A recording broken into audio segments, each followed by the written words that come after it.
Salut Québec, ici Carl. Il est présentement 13h.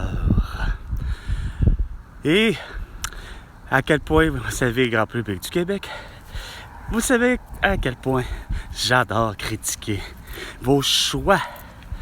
Tellement, hein? Quand je dis vos choix, vous allez comprendre. Les choix que vous faites, surtout comme toi, François Legault.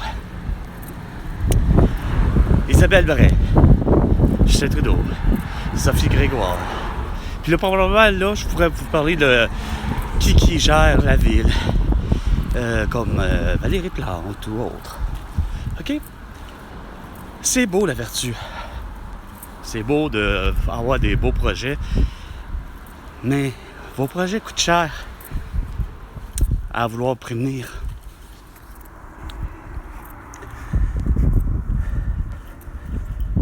OK.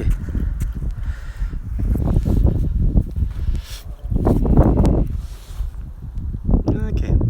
Un arbre sera planté ici. Travaillons ensemble pour verdir la salle. OK. On va mettre ça dans la perspective globale parce que vous aimez ça tellement être unis au Québec. Hein? Pour verdir Québec au camp complet. OK? Cette pancarte-là, sincèrement, elle coûte déjà plus cher que probablement l'arbre à laquelle vous voulez mettre dessus. Peu importe le type d'arbre en plus. Parce que, pour figurer, que on peut avoir du conifère, on peut avoir du feuillu, peu importe. C'est correct, Comme je dis, j'ai rien contre la belle vertu, Je veux dire, le film de Frédéric Bach, L'homme qui plantait des arbres, en est un bel exemple. C'est correct. Des arbres, il en faut. C'est pas un problème. Parce que pour le vrai, j'ai déjà entendu dire de quelqu'un que pour chaque arbre, pour le vrai, qui est abattu, en principe, on devrait toujours le compenser pour 3 autres arbres. Donc, tu as abattu un érable, t'en mets 3 autres. Tu as abattu un sapin, t'en mets 3 autres. Mais comme je disais,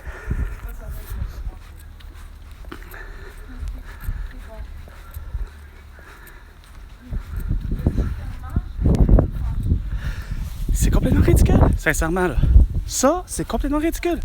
La pancarte, mettons, puis tout ça, le métal, l'acier, le fait d'avoir été justement dans une agence de publicité, qui fait affaire avec une imprimerie, qui fait affaire peut-être à Québécois ou qui fait affaire à TC, on s'en calisse, peu importe l'imprimerie. Mais tout ça, tout ce bazar-là, ça coûte une beurrée. Quand ta bouture d'arbre risque de te coûter, mettons, 50 cents, mais t'as mis des pancartes à outrage, j'en envoyé plein, asti, vu que je réside malheureusement à la salle, j'aurais pas dû m'y rendre, asti. Drôle de ville. Puis des fois, gars, c'est con, on disait une île, une ville. Valérie Plante. Régis Labombe, Bruno Marchand, on dit ce qu'on veut. Une île, une ville. Ici, il y a une affaire qui est tellement fun, Vous avez remarqué que on est déjà rendu presque, On est le milieu de novembre. En principe, des villes acceptent de quoi? Les fameux abris temporaires. Dont la marque la plus populaire, la fameuse abri Tempo. Et vous allez remarquer qu'ici, c'est le côté tellement génial.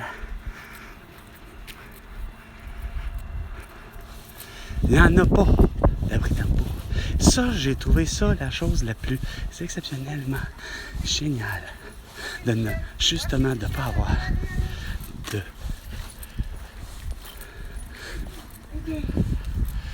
Bon, c'est ça, il est parti.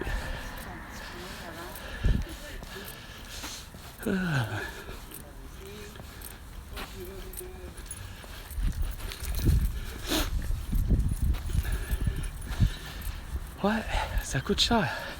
Mettons, ça coûte, je sais pas moi combien. Je pourrais pas dire que juste la fiche en elle-même, juste la fiche pour avoir dit et annoncé qu'un arbre sera planté ici. Juste ça, j'ai l'impression que le côté, me semble, je préfère avoir un petit, ce que j'allais dire. Là, j'ai fait juste le tour du bloc, c'est quoi de dire, le tour du bloc.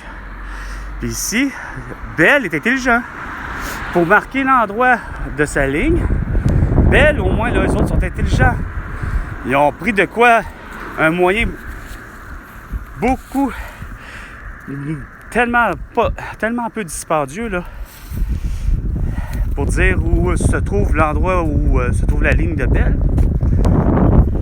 Mais pour désigner, savoir où tu vas planter ton arbre, entre vous puis moi, là. Ah non, c'est vrai, fallait que je demande probablement plus à Donald Trump, hein, savoir lequel qui est finalement le moins dispendieux, hein. Sérieusement, François Legault, là, passez-y. Lequel de tous est le moins dispendieux? Aurait bien mieux tout fait la ville de La Salle, au lieu de dire que avec des grosses pancartes qui finalement ça coûte peut-être quoi? 50$, mettons, total, avec le piquet d'acier et ainsi de suite. Hein? Avec la belle petite pancarte. Puis là, tout ça, mettons, ça coûte 50$. Quand ta bouture d'arbre va t'avoir coûté 50 cents. Fait que, dans le fond, ton arbre, il vient de te coûter 50 cents. C'est pas brillant. C'est des dépenses inutiles. Puis ça, c'est moi qui paye. Puis après ça, vous vous dites que ça va être... Mais non, c'est les frais de la ville. Mais non, c'est pas pour rien que finalement... Hein? Ça fait appel à quoi? À la justification de pourquoi que ta carte de la STM, mais pourquoi que là, finalement, Valérie Plante, elle augmente les calices de taxes foncières. Mais là où j'en reviens, pourquoi j'ai parlé de la STM, c'est que vous avez eu le même problème à la con avec l'arrivée de la toux. Vous avez fait une campagne de publicité à la con. Vous avez acheté des masques, plutôt des couvre-visages, quand que vous n'aviez pas le droit de le faire. Hein? Engagé, je ne sais trop quelle crise de compagnie niaiseuse de textile au Québec pour fabriquer des masques, plutôt des couvre-visages, puis là, les mettre dans les enveloppes, puis là, les distribuer gratuitement à tous les gens, hein? À tous les gens.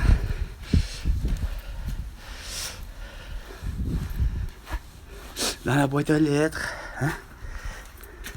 Puis là, la boîte à lettres, là, tu recevais à l'intérieur quoi? Pas un masque, évidemment, tout nu de même, pas un couvre-visage tout nu de même, tout noir, hein? Qui aurait dû déjà avoir une broderie hostie à la STM. Tant qu'à ça. Ben non. Fait qu'il te donne ça dans une belle petite enveloppe de carton qui a coûté finalement le tout, peut-être, le coût de fabrication, c'est total 10$. Tu donnes ça gratuit de même. Puis après ça, tu demandes à tes utilisateurs, tes usagers du transport en commun de la STM de bien vouloir, le porter, mais de deux, surtout, veiller payer 100$ ta passe d'autobus Opus. Fait que après ça, vous vous demandez pourquoi vous êtes en manque à gagner. Sans compter que vous vous dites, finalement, on ne fera pas payer les 12 ans et moins et les 65 ans et plus. Fait que vous êtes encore en manque à gagner. Fait que vous savez que vous gérez en cabochon depuis trop longtemps, que je vous disais. Vous êtes vraiment tous dus de me rencontrer pour régler le problème puis de finalement l'avoir, la putain de souveraineté au Québec. Sur ce, c'était Carl Brochu. À la prochaine chicane, François Legault.